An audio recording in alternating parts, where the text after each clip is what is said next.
Hey, welcome everybody to the November 2nd. We're in November. Father, Son, and Holy Sport NFL show. I'm G-Man here in Ohio. And that there is T Money live from the Natty. What's up, T? What's going on, G-Man? Just a crazy week of football. I got the Bengals Stadium staring at right outside my window. Tough loss, in-state rival, but we'll recover, even though Zach Taylor's still one of the worst coaches in the NFL. Well, you got a beautiful view there, man. I love that view. Man, love coming out to visit you and can't wait to go to one of the games, man. Oh, yeah. Hey, we're now halfway through the NFL season. You believe that?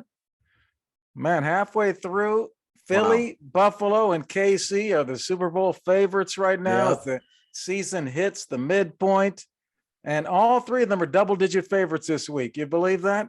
So they could continue on their way. Philly's Thursday night at Houston.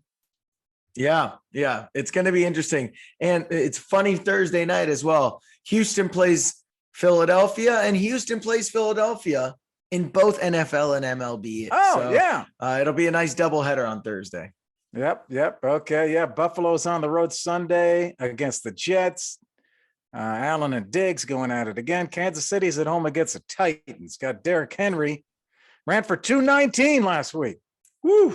Running all over everyone. I think I was wrong on that one, thinking Derrick Henry was going to have a down year, but I said sell early. Okay, that was mainly my thing. The G-Man called the player prop on Derrick Henry for y'all. Come on, man.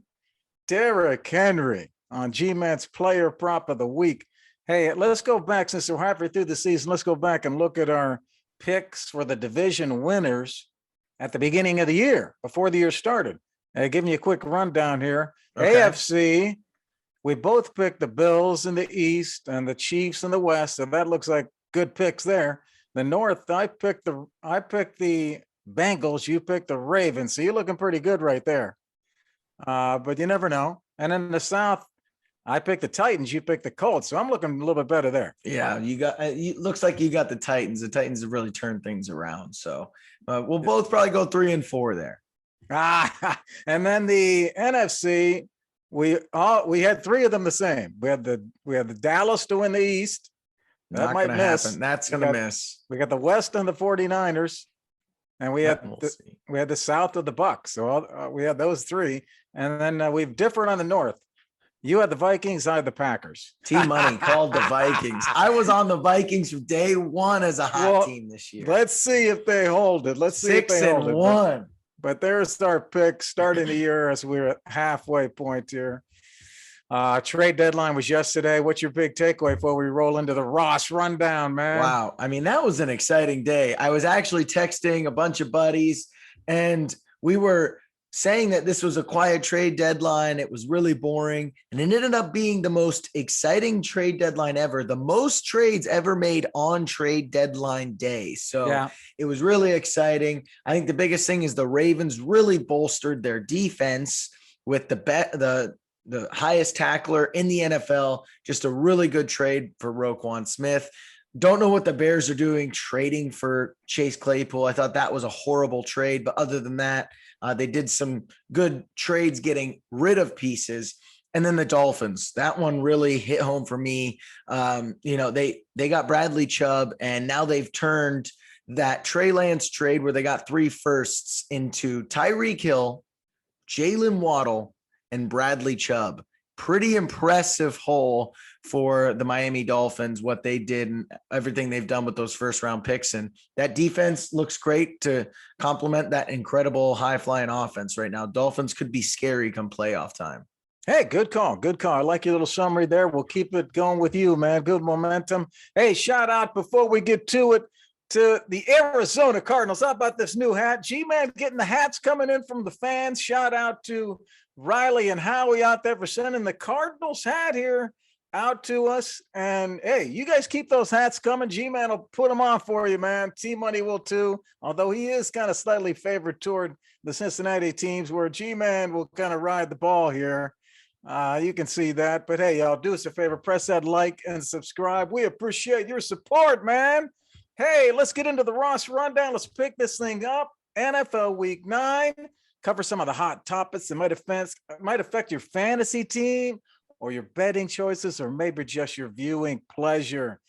T-Money, let's talk about the league MVP race and a quarterback who has had a great year, Geno Smith. Should Geno be in the mix for the NFL MVP conversation? I think he has to be right now.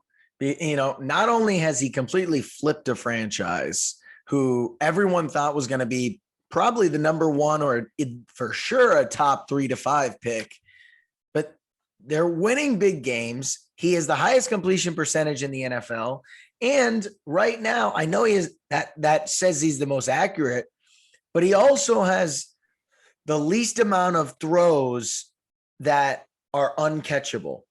So less than 10% of his throws. He's the only quarterback in the NFL where less than 10% of his throws are uncatchable. So he's even more accurate. Very accurate. Than the stats show, and he's getting a lot of drop balls. So he's completely changed his franchise. He looks like a starter for sure in this NFL. In the NFL, he's going to get a big payday probably coming his way. Congrats to Geno Smith, but I definitely think he's got to be in there, especially if they end up somehow winning this division, which they're leading right now. And if they do that and they're a top 4 seed, I think he's definitely got to be considered. But it's hard right now with these high flying teams, the Eagles, Chiefs, and Bills. Those 3 quarterbacks are kind of on another level than everyone right now. So I think it'll be hard to win it, but in the conversation, 100%, just because his stats are backing up the record and what he's taken from a lowly team to now looks like a legit, playoff team. Yeah. You're on fire today, man. I agree with what you said. Good summary. He is in the top 15 in the odds to win the MVP. And, he's first in the NFL in completion percentage, 3rd in efficiency, 4th in QBR, 8th in total yards, 13-3 touchdown interception ratio. So he has the stats. Yeah. He just has to keep on winning. Yep. Right now, the Seahawks have 3 losses. They do lead the division, but, the guys that are ahead of him have 0, 1, and 2 losses. So he needs to keep on winning games, I think, to keep moving up the rankings.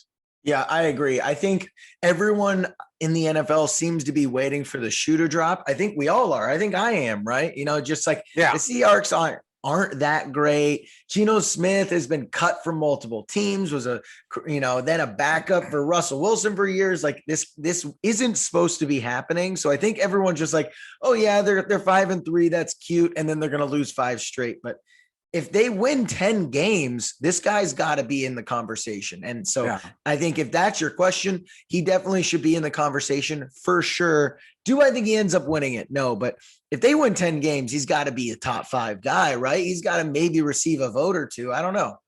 Yeah.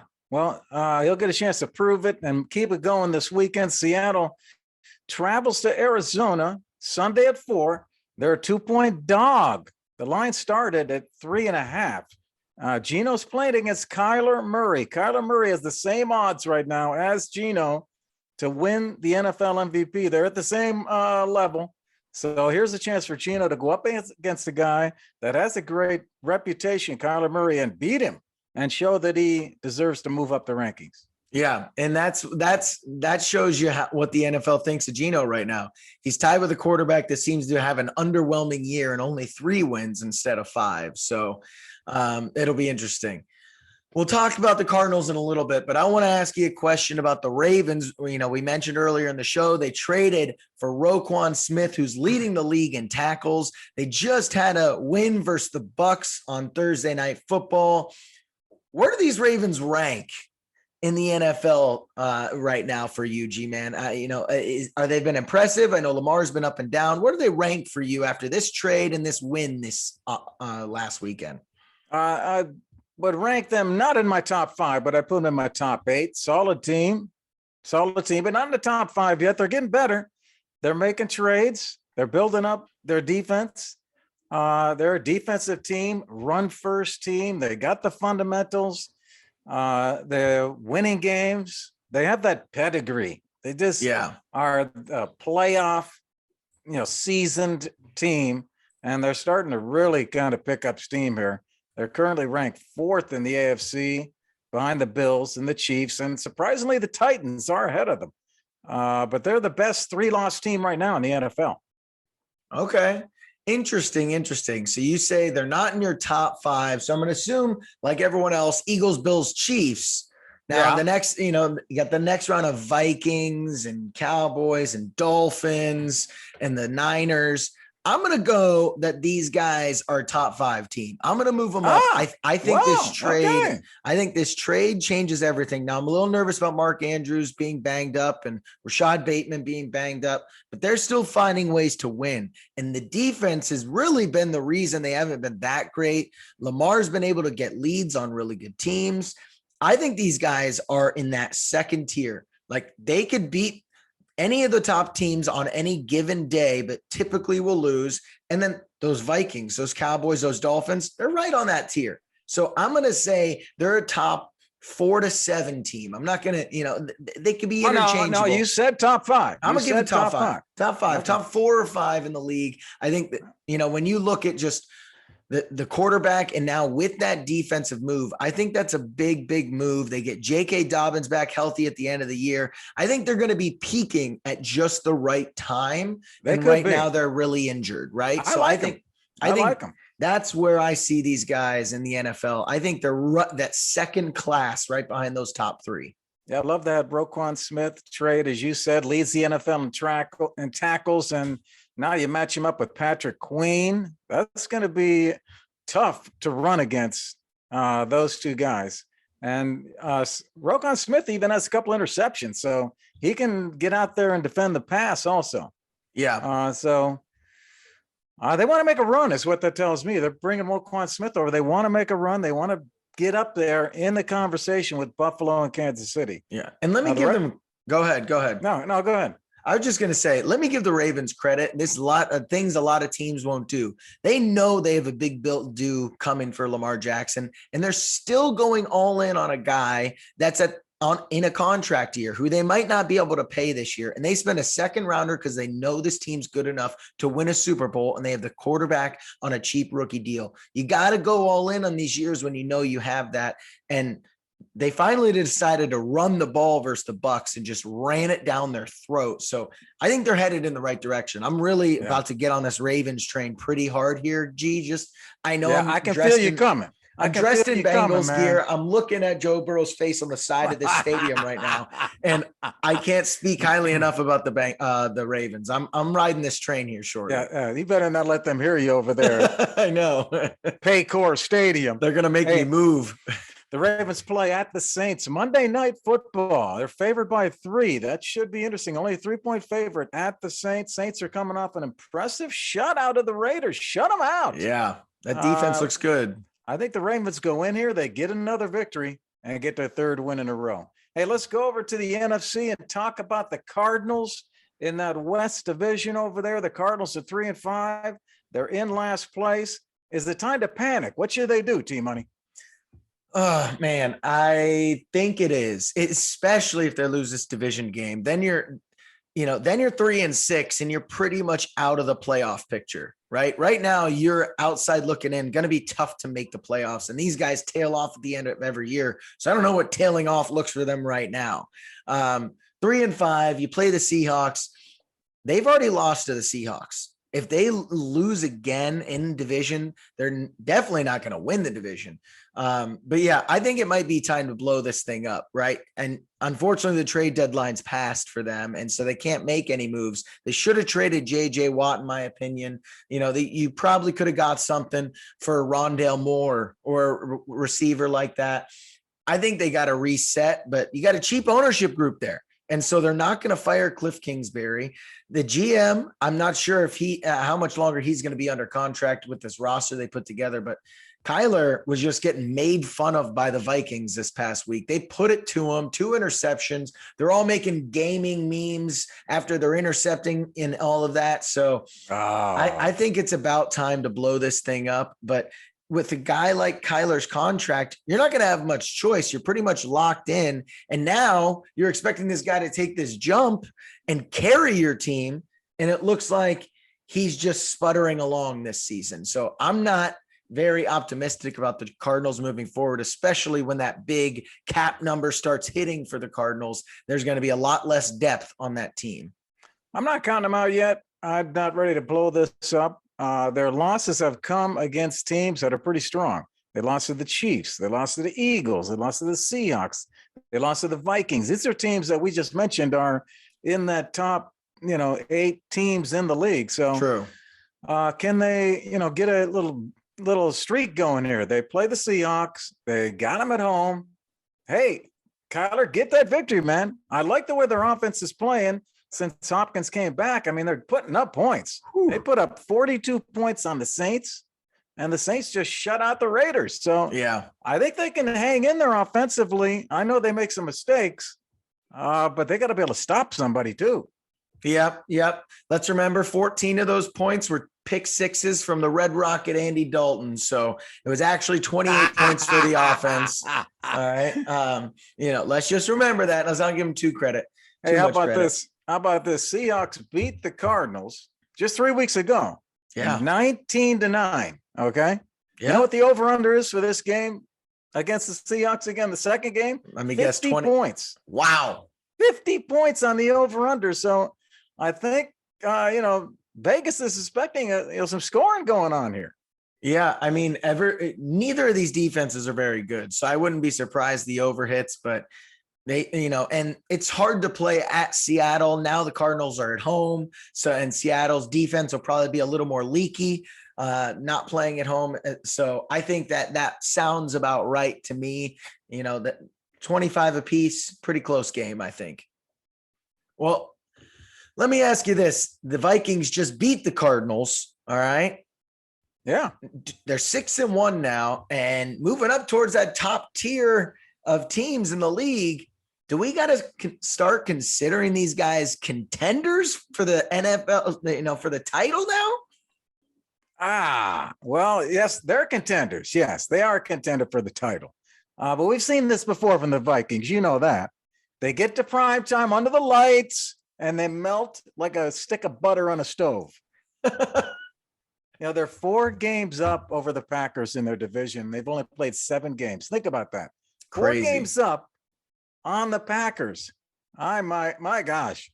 And it's not so much Minnesota's strength because they have done this before. It's the Packers falling off. And now Minnesota's got this division in the palm of their hands. Yeah, they got it locked.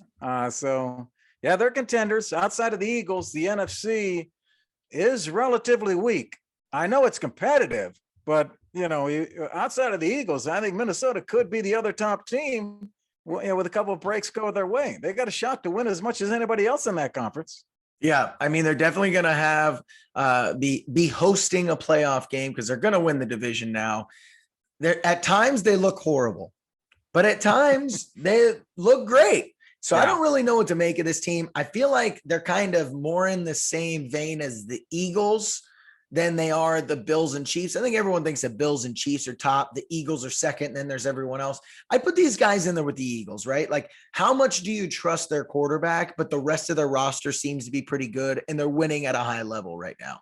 So that's where I kind of see these guys. They make a big trade for TJ Hawkinson this past trade deadline as well. So they add a big time weapon at tight end. So now they got Justin Jefferson, Adam Thielen, Dalvin Cook, and TJ Hawkinson, another weapon for Kirk Cousins. So I really like what they're doing on offense. Their defense is playing pretty stout right now. I consider these guys up there, in a top tier. And like you said, in a weak NFC, I'd be nervous about Kirk Cousins under the primetime lights, but the NFC is pretty bad right now. So it's anyone's game.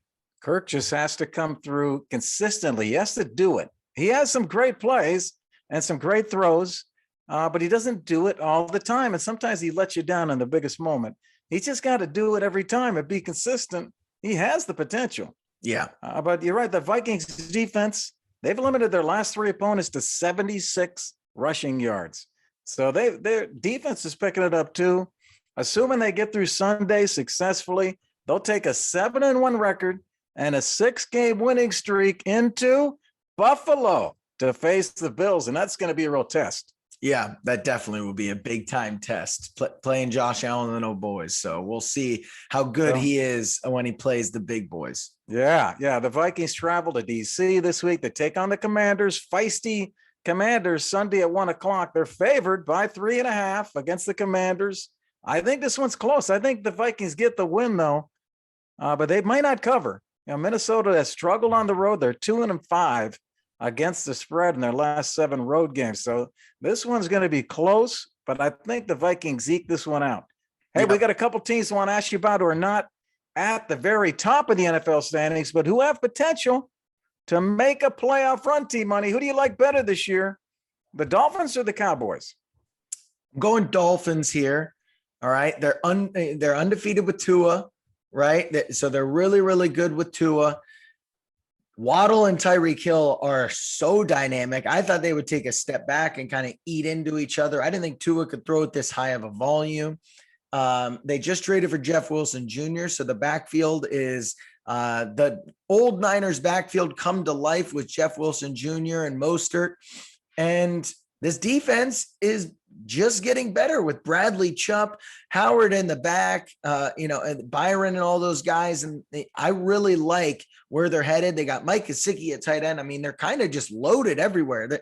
They remind me of the 49ers, where they have really, really good weapons everywhere.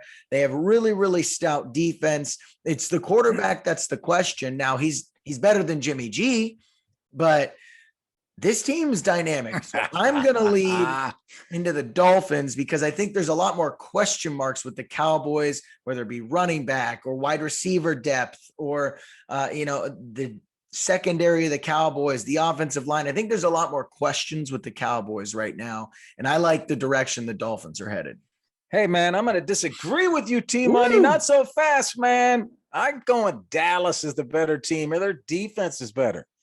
Points against. Dallas has given up 133 points. This is just one stat. Miami's given up 192. That's one of the highest in the whole AFC. Yeah. So I like that Dallas defense. Their offense is respectable and balanced with the Zach back in there. Miami's got that unbelievable offense. Yes, they're a highlight reel, but I like that Dallas defense better. Miami last week, they looked great. Tua was 29 of 36 passing last week and tossed almost 400 yards and 3 touchdowns.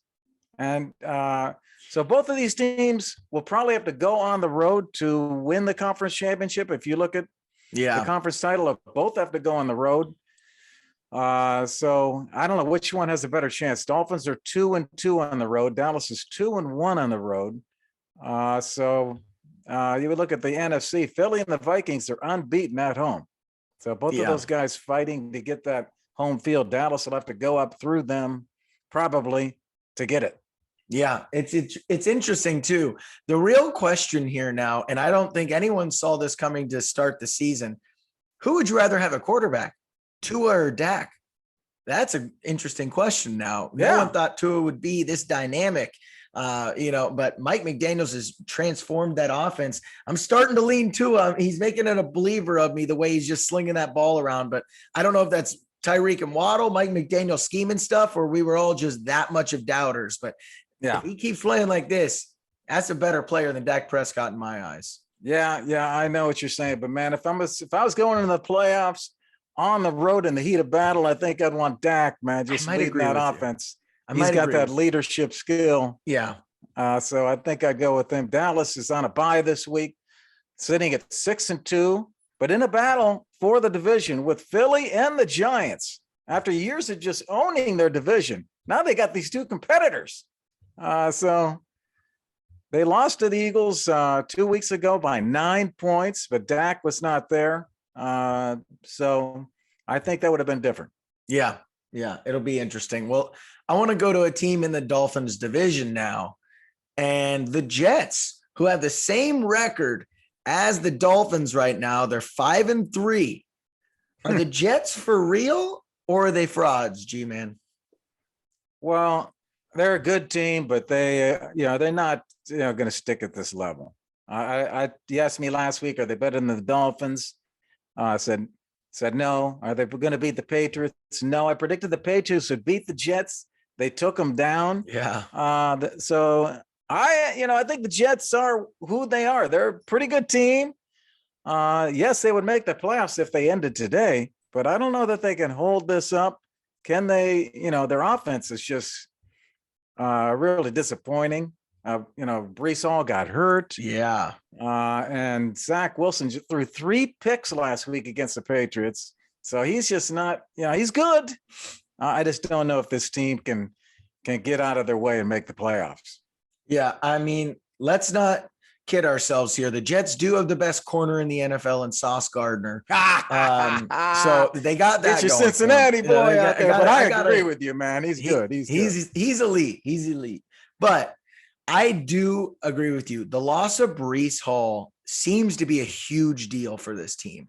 They have not been the same since he's gone down. They have not looked nearly dynamic enough. I thought the offense was going to head in the right direction and Michael Carter could still hold up, but the loss of Brees Hall, it really looks like it damaged this team. And Zach Wilson can't make the right decisions. He's just making stupid errors. He doesn't need to force a lot of these interceptions. If you watch the game, he doesn't need to make the plays that he's trying to make. I've heard a lot of people saying that it's more of an ego thing. He's trying to prove he can make that throw instead of understanding time and place. You don't need that throw. You're winning the game or it's a close game. It's 2nd and 2. You don't need to force a 25-yarder into double coverage, right? Like he's making bad decisions.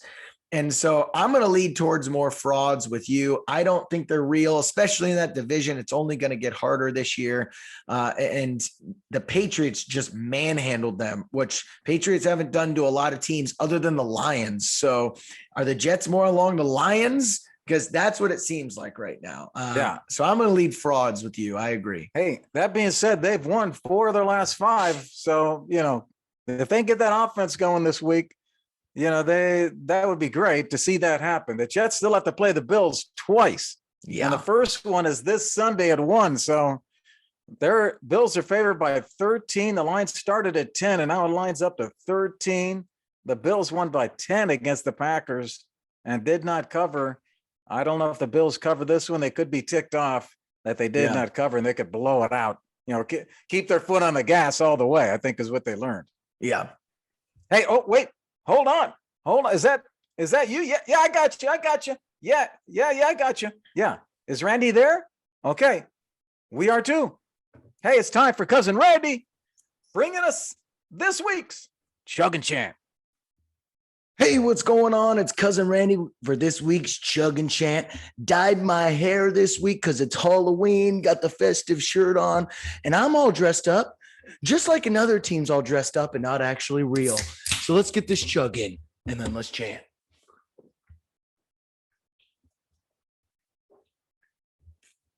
All right. You know who's dressed up for Halloween all year round right now? It's Josh Allen and the Bills, because these guys are overrated. They're not real. I'm telling you right now, these guys may put up a lot of points. Their defense might stop a lot of teams, but really watch the game. Really look into the analytics. These guys are a roller coaster, and that's the problem with Josh Allen and these boys. In the tightest moments, they don't perform well. Josh Allen's a turnover machine, and they have no run game. They rely solely on Josh Allen's run game. And on top of that, their head coach, Sean McDermott, who's great, he's a defensive guy. So he can't scheme open even easy plays. So yes, Josh Allen is great, but he can't mess up ever or have an off day or the defense have an off day because they rely on him so much. These guys are frauds. And this is why, yes, they beat the Chiefs and that was their Super Bowl this year, but the Chiefs are going to be ready in the playoffs. And these other AFC teams are going to be ready in the playoffs because they don't wear masks all year round. They're not frauds. The Bills are overrated this year and they're going to get exposed in the playoffs. They're going to probably be the 1 seed, but they're not making the Super Bowl because these guys are frauds. G-Man, T-Money, what do you think? The Bills actually the ugly pumpkin in the room or what? Oh, Randy dressed up for Halloween. Yeah. With the hair, man. I like dyed his hair. And the hair. And, the Bills are frauds. Whoa. In the tightest moments, they do not perform well. And, Josh Allen's running game. Yeah, I agree with all that, man. Josh Allen is what they count on. Can he keep doing it time after time and time again? The Bills, the ugly pumpkin in the room, they certainly have not done it when it counts and the championship's on the line. Yeah, I'm going to lean towards, I sort of agree with him here. They've really gotten a break with their schedule. And I think that they're going to have a nice schedule to finish out the year as well. I'm just going to go through a few of the teams. Everyone's like, oh my gosh, to start the season, they play the Rams. The Rams are horrible and they beat them. They played the Titans. That seems to be before they got their stuff together. Now they're on like a 4 or 5 game winning streak. Played Miami. Well, that was without Tua. They played Baltimore. They were losing until basically the last drive, and Lamar, threw a pick in the red zone, and it completely changed the game. They should have lost that game. Pittsburgh, they destroyed. Fine. Kansas City, they were not winning that game until 90 seconds left. So I just think that they look great right now, but a lot of these teams that they played, Green Bay, they didn't look good versus, and Green Bay's on the downward trajectory. So they've played a lot of teams that make you feel like that they're better than they are. Yeah. But that's a good point. Point. I mean, coming up, New York, Cleveland, Detroit, New England, New York again, Chicago, New England twice. Like, they're going to crush these teams. They're going to crush them all. Their hardest games are Miami, the Bengals, and Minnesota coming up.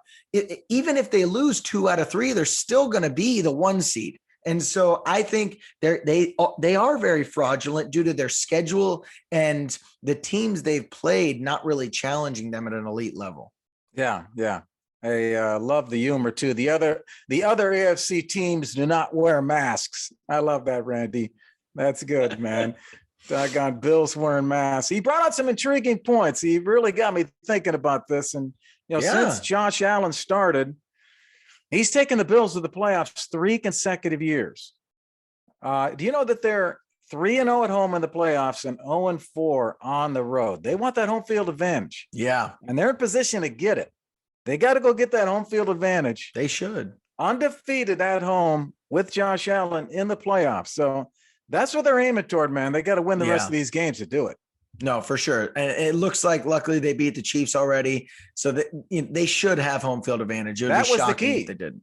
But that was their key win. Yeah. And so I think that the biggest thing here is, can Sean McDermott build enough of an offensive game plan to when things aren't going well, he can rebound, right? And in the biggest moments when other teams are daring you to run the ball, can you run the ball? Those are the 2 biggest question marks I have right now. Not having an offensive coach and not having a run game, because Josh Allen is going to be electric and he's probably also going to throw a pick. Can you rally in the biggest moments of your season around those 2 things? And those are big question marks that they still have not really answered this season. Yeah. Yeah. I agree with you, man. 2019 playoffs, they lose in overtime to Houston on the road. Josh Allen brings them back in 2020. They beat the Colts at home. They beat the Ravens at home. They go to the conference championship and lose at Kansas City in 2020. And then last year, they get in as the wild card. They beat the Patriots, crushed them 47-17. Shocker. And they go on the road and lose that thriller in overtime to Kansas City. What a run. But like I said, if they can get that home field advantage, this whole thing might change this year. Hey, question for you, man, before we wrap up and move on to big bets. Hey, the Bills are 0-4 in the Super Bowl, but they've not been to the Super Bowl since 1993. Do you know who their quarterback was back in that 1993 timeframe? I do, and I'm going to kill myself for not remembering his name. Jim Kelly. Jim Kelly. I knew it. And Jim Kelly was the quarterback of the Bills. He was famous for getting the Bills to 4 consecutive Super Bowls and never winning. That last one was 1993, but they were there the 3 previous years, and they lost them all. That was their last great team in Buffalo. And guess who they lost to in 1993? Who was the quarterback of the team that beat them in 1993 from Dallas? Oh, Aikman. Troy Aikman beat them. Yeah, in 1993. So interesting, man. Hey, great chug and chant there. Let's go on and talk about some bets, man. Let's go to the big bets segment of the show. Shifting gears here. We're going to give you our best pick of the week that we call our lock of the week. And we're going to give you a dog lock, our best underdog play. someone who might win the game outright. Hey, G-Man's 8-2 in picks against the spread the last 5 weeks. Hope you cashed in, babies. Let's go to our lock pick of the week. T-Money, who you got? Oh, I'm going Vikings -3.5. They are not in prime time, so Kirk Cousins is going to play well, and they're playing the Commanders, and the Commanders are 4-4. They're all right. I don't hate the Commanders, but Taylor Heineke's, or Carson Wentz, who knows who's playing? Either way, they're probably going to throw 2 picks. They did just beat the Colts. That's a solid win. They're on a 3-game winning streak, actually. The Bears, the Packers, and the Colts, all 3 are horrible teams. So not giving you credit for beating Sam Erlinger, broken Aaron Rodgers, and Justin Fields in a horrible roster. So, I think this team is playing a little above its skis, and the Vikings, not in prime time, which is perfect for them, who are coming in now with TJ Hawkinson, fresh on this roster, will run shot over these guys. Defense is getting better for the Vikings. I like the Vikings -3.5. Okay. Good pick. Vikings got to keep on winning to keep the momentum going, man. I'm going to go to Gillette Stadium, Foxborough, Massachusetts, 1:00 on Sunday. We got the Colts coming in to play the Patriots. I got the Patriots in this one, man. The Patriots got back into the win column against the Jets last week. They've now won 3 of their last 4. Do you know that the Patriots are 5-0 against the spread in their last 5 games in November? The Patriots are also 5-2 against the spread in their last 7 games against Indy. And I just think Indy, with this offensive coordinator change, they fired their OC.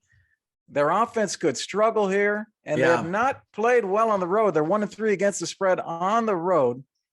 And they've lost 8 of their last 9 against the Patriots. So I'm going the Patriots here at home to cover the 5 points for my lock pick of the week. All right. That's a big ask of a crappy Patriots offense, but we'll see what they can do. It could be 19-0. Yeah, it might be. It might be. Well, let's go to my dog lock pick of the week here. And that's Seattle +2 versus the Cardinals. I'm taking the points. I'm taking Seattle. I'm off the Cardinals train. I think they're not a good team anymore. I'm in on Geno now. Let's go. Oh, man. Come on, baby. I'm riding it. They already lost. They already lost to the Seahawks 19-9. Kyler and them guys have not looked dynamic whatsoever. Yes, they put up a lot of points versus Saints. Fine. That was good. But that was a defensive game more than anything. They were forcing Andy Dalton to throw a lot, which is not what the Saints want to do. I don't trust the Cardinals at all. And I like the direction the Seahawks are headed. And that team seems to be super cohesive and really have all bought in, where I think it's the exact opposite with the Arizona Cardinals. So I think that the Cardinals are going to lose this one outright, and 2 for Seattle. I'll take that as well. Okay, I like that pick. That was my second pick. I love the pick, man. I'm going to go give the fans another pick, though, in addition to that one. Let's go to Mercedes-Benz Stadium in Atlanta, Georgia. We got the Chargers coming in to face the Atlanta Falcons. Falcons are 4-4. Chargers are 4-3. Close records. The Falcons win in that overtime game against Carolina last week. Keep the momentum going. Marcus Mariota had his best game of the year. Threw for 3 touchdowns and rushed for 43. So the Falcons love to run the football and average 158 rushing yards per game. The Chargers are giving up almost 6 yards a carry, which is the worst in the NFL. Yeah. Atlanta could win this game outright. If they do, it would keep them undefeated at home. They're undefeated at home right now. Give me the Falcons +3 at home for my dog lock pick of the week. All right. I like it. And then let's go to G-Man's player prop of the week. What we got, G? Oh, yeah. G-Man's on fire, man. 2 weeks in a row, we have killed the player prop. Last week, we gave you Derrick Henry and Tyreek Hill. I mean, come on, baby. What the heck? And our DFS team was on fire, too. We had not only Henry and Hill, but we had DJ Moore. We told you to put DJ Moore on DFS. The guy was on fire this week. Hey, I'm going to go to that Chargers game in Atlanta. I think the Chargers, Austin Eckler. I like Austin Eckler here against the Falcons. The Falcons do not have a good run defense. I think he's going to rack up some runs. And the Chargers receiving core, a lot of them are out. They could be coming from behind during the fourth quarter. They're going to throw, bro. Eckler's probably going to get 10 catches coming from behind. They're going to be throwing to him. He'll get the runs in. Look for total rushing and receiving props for Eckler. I also like Gerald Everett, the Chargers tight end. Look for total receptions. They like to throw screens to him, real quick shots. Total receptions for Gerald Everett, but the big one, Austin Eckler. All right. I like it, G. Okay, man. Thank you, man. Let's go on to fantasy football and let's get at it here. Hey, before we dive into our games, which everybody loves, thanks for keep the messages coming to us, man. We'll keep bringing you the fun and the games. But hey, T-Money, before we go to the details here of our games, here, let's talk about the takeaways from the trade deadline moves from a fantasy perspective. I'm going to throw out 4 different names to you and maybe who the winners and losers are. Looking at TJ Hawkinson to the Minnesota Vikings. Biggest winners there could be Kirk Cousins. Kirk Cousins picking up an elite tight end there, and biggest losers, maybe Jared Goff losing that big tight end. What do you think? Yeah, I think Hawkinson takes a small step backwards. He was really a focal point of that offense in Detroit. Goff, you weren't really starting him anyways, but he's definitely taken a step backwards. Cousins gets a slight bump. Jefferson will stay the same. Cook will stay the same. Thielen might be hurt by this, because there might be a new secondary target option for him there. So and KJ too. Yeah, you could be right. Yeah. Hey, let's go to Chase Claypool to the Bears. Chase Claypool, biggest winners, Justin Fields picking up another asset there. Biggest losers, Kenny Pickett, loses that target. What do you think? I would say this is not a big deal at all for anyone in Pittsburgh. And you may be able to get Claypool in a deep, deep league. If you got a 14-team league and 2 flexes, like, sure, you could grab Claypool and he might have some boomer bust games because he is the 1 or the 1A to Darnell Mooney probably. I don't like it from an actual football perspective. I doubt there's any fantasy relevance because Chicago's offense is not that great, but they've shown signs of life as the past few weeks. So maybe there's something there, but I wouldn't go breaking the bank for Chase Claypool. And then just one more. We got Nyheim Hines going to the Bills, Zach Moss going to the Colts in kind of trade and a little bit more. Biggest winners, that's probably a win for Hines, of course. And Jonathan Taylor and Deion Jackson probably will beat out Moss. I think Jackson will probably beat out Moss for that second spot. What do you think of that one? Yeah, I would grab Deion Jackson if you can, just because Jonathan Taylor's been banged up, so you never know. I don't think it changes much else other than that. Zach Moss hasn't been able to beat out, James Cook or anyone else as well. So I think Deion Jackson's fine as the 2 there. Nyheim Hines, though, I think he could be the starter. I think he's that good. Oh. I don't like Devin Singletary, never really have. And Nyheim Hines is a great pass catching back, and he is dynamic and fast as hell. So yeah, I think Buffalo's going to use him a lot. I mean, they traded for a guy that's under contract for 3 more years. So they must really like what they see in Hines. And I think they're going to use him a lot. So I like Hines if you can go grab him. He could be a week-to-week flex option. Not yet, but in a few weeks. Hey, we have 6 teams on bye this week, 3 in the AFC, Cleveland, Pittsburgh, Denver, 3 in the NFC, Giants, Dallas, San Francisco. So we won't have players this week for your fantasy teams like CMC, Saquon, Melvin, Pollard, Amari, Debo, Kittle, Judy. None of those guys are available. We're going to try to help you make some smart moves, you fantasy managers. You move down the stretch run here to try to make the playoffs and win more games and get your seeding. Keep in mind, we're recording our shows on Tuesday and Wednesday, so a lot can change by Sunday. We have 2 fantasy games here. We're going to kick it off with hot and cold, where we give you tips. G-Man, give me the hot tips. Who are the hot players? Borderline start hots. Guys that might be on your bench, that might be good starts and good DFS plays. T-Money giving you cold starters to stay away from, or they're going to break your heart if you start them, man. Hey, let's go to quarterback to start.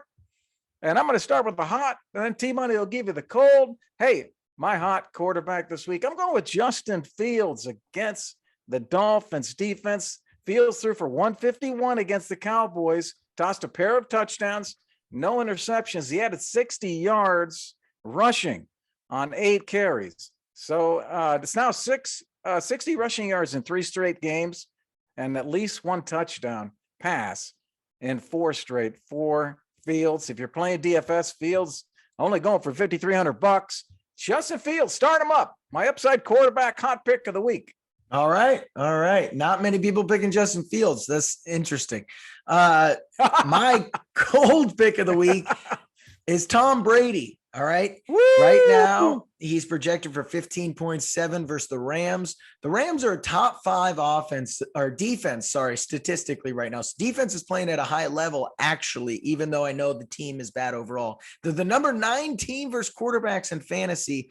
And this Bucs team seems to have a bad O-line. Brady doesn't seem to trust him, and he's only averaging 15.3. So I don't think the Bucs need to go wild right now to beat the Rams, and Brady's not going to be throwing all over the place because the Rams offense is so bad that I think they can win with 21 points and be fine. So I don't expect them to be throwing Brady around 45 times.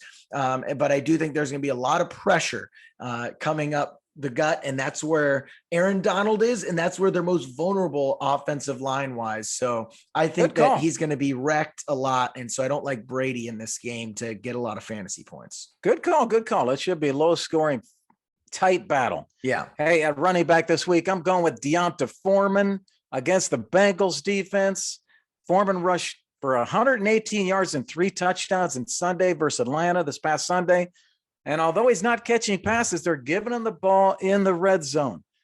So even if Chuba Hubbard's cleared to play this week, Foreman's still a play in my mind. If you're playing DFS, he's only going for 6,000. I try to find you players that are in the 5,000 range. He's a little bit more expensive at 6,000, but still a great value. Deonta Foreman, a start, and my upside running back hot pick of the week.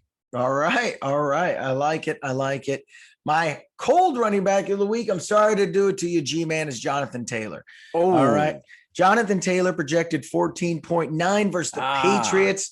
Patriots, what are they known for? Defensively, they take away your number 1 option. All right. Yeah. So they're going to take away the run. That's what they're good at. They're going to take away Jonathan Taylor because this is the only decent piece that they have, other than Alec Pierce, of course, at wide receiver. But they're starting a backup quarterback, the Colts are, all right, and Jonathan Taylor's also coming off an injury. I just think there's too much going on. They're on the road with a young quarterback. The new OC, and the Patriots and Bill Belichick always dominate young quarterbacks. So I think there's going to be a lot of mistakes made. I think they're going to take away Jonathan Taylor, and that this is just going to be a bad game for the Colts overall. So agree with you on that one that we talked about in big bets. And I think Jonathan Taylor doesn't have a huge game because of it. Over under on that game's 39 is the lowest over under on the slate.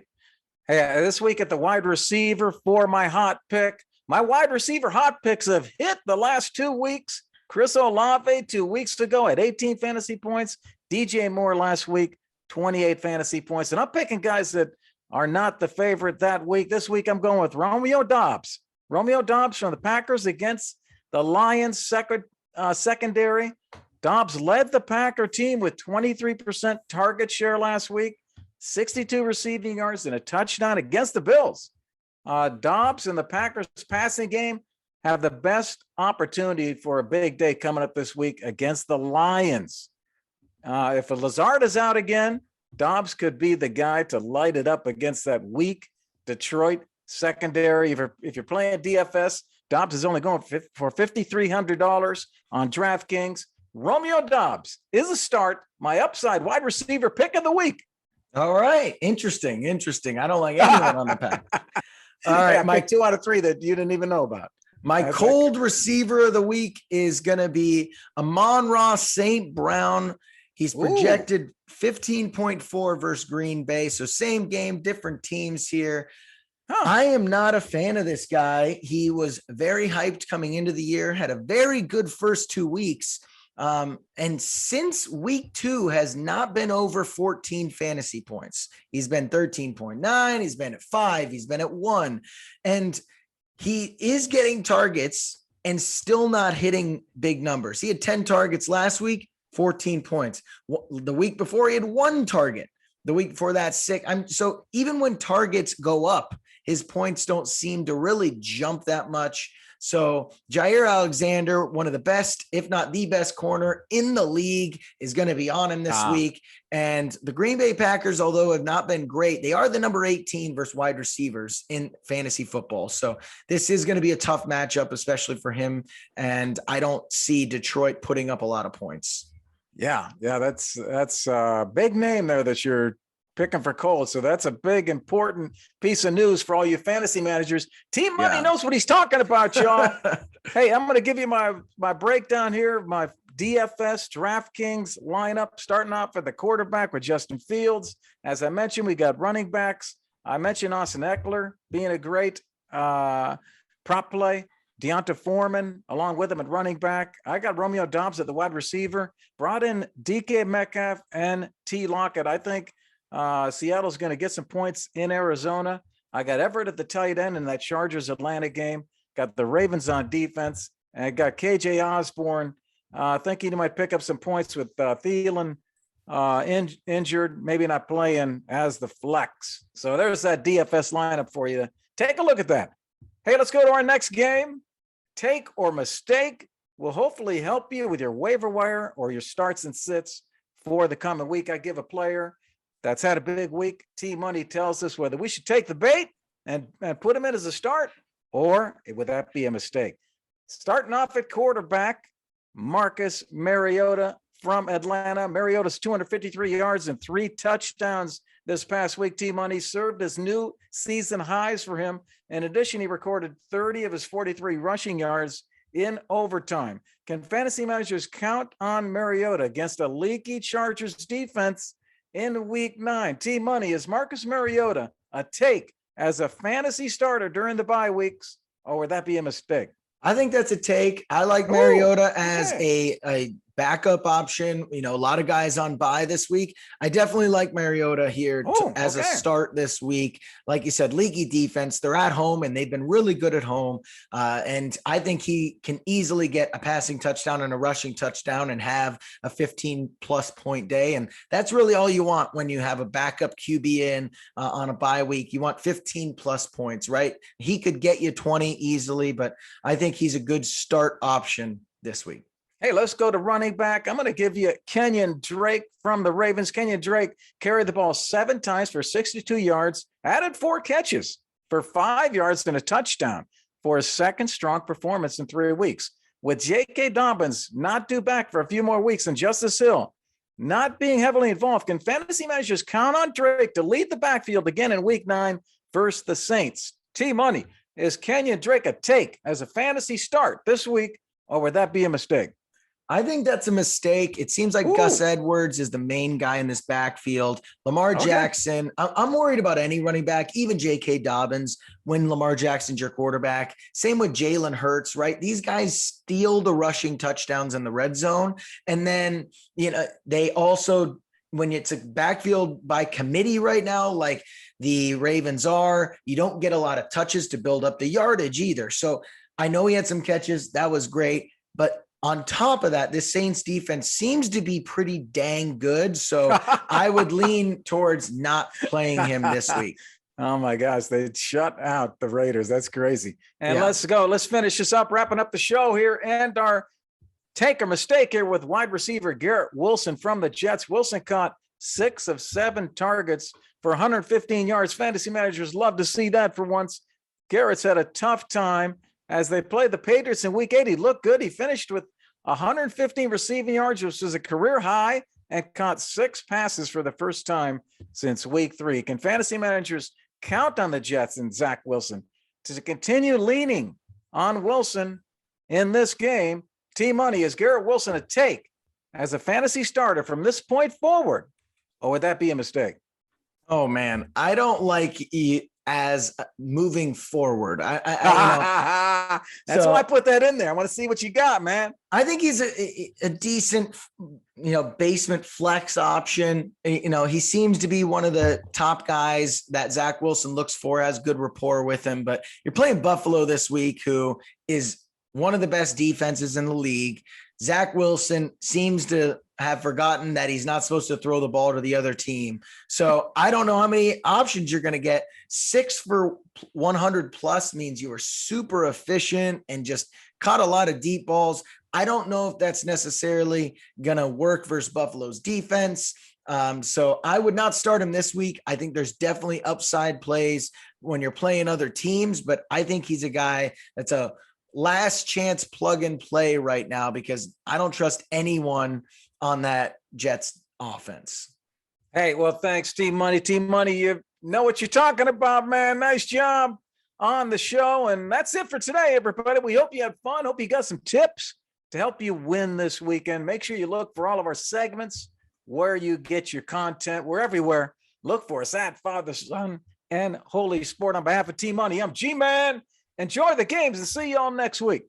All right. Peace.